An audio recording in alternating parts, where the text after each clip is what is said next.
Thank you so much for a nice introduction, very big. For Rwanda, it's not easy to take. Don't believe the hype. It is really great to be here.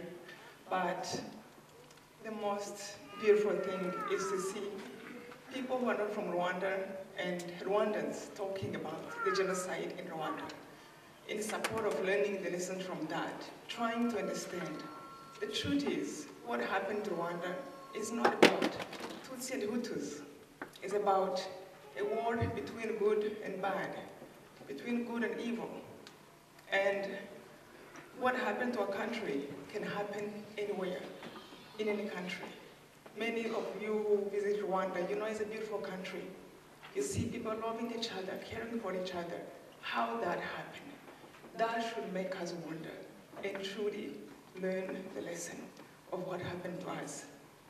When the ambassador told me to come to speak about the perspective of a survivor, about denying the genocide, I wished I could open my heart. It really touched me, but it brought back the pain. You mean losing everything and somebody tell you, no, you haven't.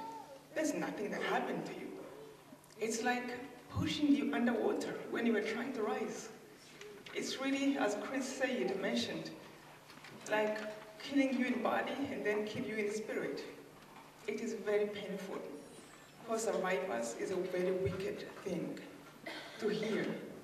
For anyone to tell you that you have not suffered what you suffered after what you have gone through. My story, as you heard a little bit in the introduction, during the genocide in 1994, just want to mention a little bit about what happened. I was in college, and I happened to be home for Easter holiday. I remember the day it started. It was almost like a clear cut from the past and the future.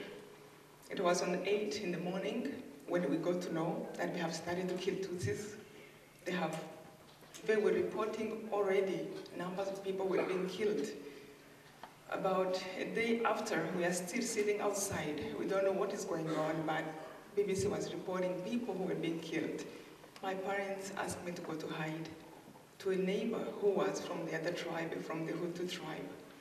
As you hear from the speakers, not every Hutu was killing, not even half of them, but the government have prepared well the whole genocide and have prepared well that they will use that name to kill the rest of the country, the Tutsis.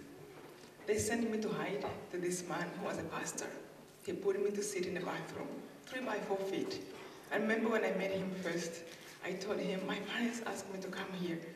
He almost cried. He said, I am worried they are going to do to you what they did in 1959. It was almost like, oh, this happened before? But my parents never talked much about the war before. So it was really the first time I saw fear in the eyes of somebody, what it meant to be in a war. He put me to sit in a bathroom, 3 by 4 feet, with other 7 women, Tutsis.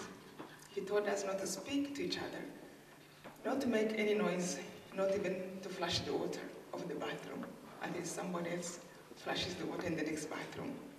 We thought it was going to be 3-4 days. It took 3 months in that place. We were literally sitting on the top of each other. At one time, I asked him to put the radio outside so at least we can hear what happened, and I couldn't believe what was going on in the country. The leaders of the country, the new president who took over, was on radio calling everybody to go out and kill everybody. I remember one man, Mugenzi, who was a minister, government minister. He was the father of one of my girlfriends from high school. He used to bring us food in school when we were in a boarding school, cookies and chocolates. This man went on radio and said, we are cleansing the country from these bad people. We have to kill everybody. And he said, when you kill, don't forget the children, because a child of a snake is a snake, and a child of a cockroach is a cockroach. On radio, national radio, that war took place for 3 months, where the government was encouraging and giving prizes. I remember the president was there that time. He gave 400,000 to people from my village because we have done a good job. Nothing nothing about trying to make it look like, some job because you have killed the cockroaches and you have cleansed so well. It was not something hidden. If I survived, if I'm here today, it was really because I held on to God. It was by His grace. I prayed throughout the genocide. There is no one day in that bathroom we were secure, we were peaceful, or we can even count on spending that day without being killed. They came to search for us day and night. Every second they can drop by. I remember the time they came the first time. It was a group of 400 men from my village. People I went to school with, people whom I can call friends. And one of them stood outside and said, I heard Immaculée is here, and I have killed 399 cockroaches, and I want her to be the 400. And I'm thinking, what is wrong with people? What is happening to them? Well, later somebody said they were giving them drinks and smokes to be able to really go through this horrible thing and do so much. They came inside. I remember I felt like I had two voices on my shoulders. One was telling me, hold on to God. And the other was telling me, it's over. Open the door. They are there. They were 5 inches away from us. And one of the killers touched the door. And after touching it, by the grace of God, as I said, told the pastor, he said, you are a good man. After searching in everywhere, in the ceiling of the house, under the beds, on the roof of the house, we didn't find anybody. They can't be anywhere in this room after searching everywhere else. And he turned around and left and were saved. But it was not just once. They came back again and again. It was like dying alive. It was like your skin is burning in fire and you are not dying. 3 months later, we heard that the RPF took over the country and we had to come outside. But the wars have been done. 1 million people was killed. To me, more than 1 million.